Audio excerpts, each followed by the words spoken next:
mas mabilis nating naabot ang pagbabago at pag-unlad. EDSA is an ideal, a spirit that should live every day in our hearts and minds. Kaya po, mga kababayan ko, magmahalan po tayo, magmalasakit po tayo sa ating kapwa Pilipino. Lalo-lalo na po sa mga mahirap nating kababayan. Huwag po natin silang papabayaan. Mahalaga po ang pagkakaisa ng bawat Pilipino upang anumang pagsubok sa katatagan ng ating pagka-Pilipino ay malalampasan natin bilang isang matatag na bansa. Malayo po ang ating mararating kung meron tayong pagkakaisa. Maraming salamat po sa inyo lahat, mga kababayan ko, mga minamahal kong kababayan. Let us protect democracy at mahalin po natin ang ating kapwa Pilipino. Unang-una, bilang inyong senador, bukas po ang aking opisina para sa inyong lahat. Huwag po kayong mag-atuwiling lumapit po sa akin sa anumang panahon. Hindi po ako politiko na mangangako. Gagawin ko lang po ang trabaho ko bilang inyong senador. Magtataka sila, bakit umiikot ka kahit saan parte ng Pilipinas? Ilang beses na po ako bumalik ng Kamsur. Tuwing kayo po'y nasasalanta, nababaha, nababagyo. Parati pong nababagyo ang Kamsur, di ba? Andiyan po ang aming opisina para sa inyo. At patuloy pong bukas ang aking opisina para sa inyo lahat.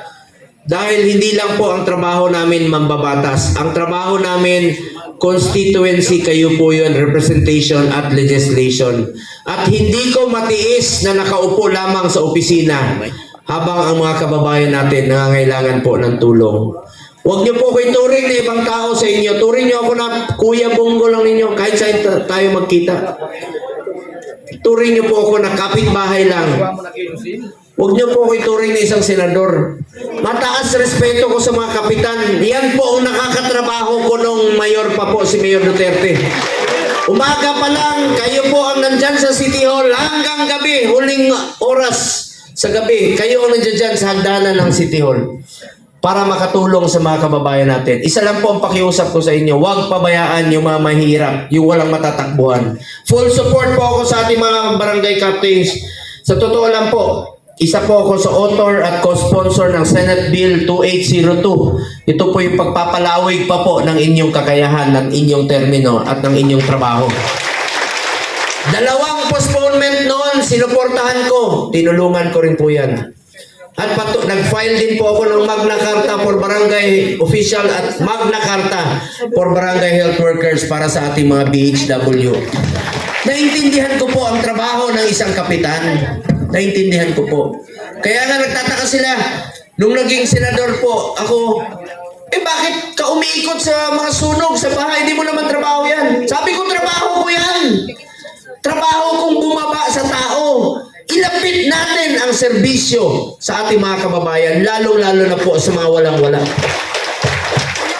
Ngayon, bilang chairman po ng Committee on Health, Sports and Youth sa Senado, tatlo po ang aking naging prioridad bilang chairman ng Committee on Health.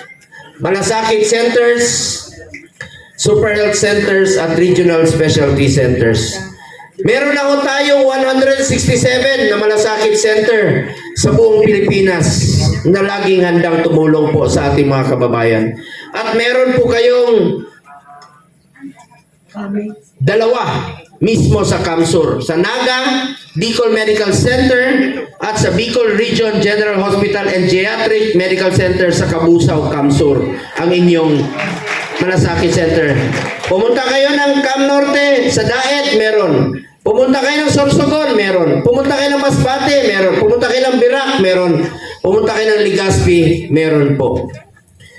At kung may pasyente kayo nangangailangan ng tulong sa Maynila, sa Heart Center, magsabi lang po kayo, tutulong po ako sa abot ng aking makakaya.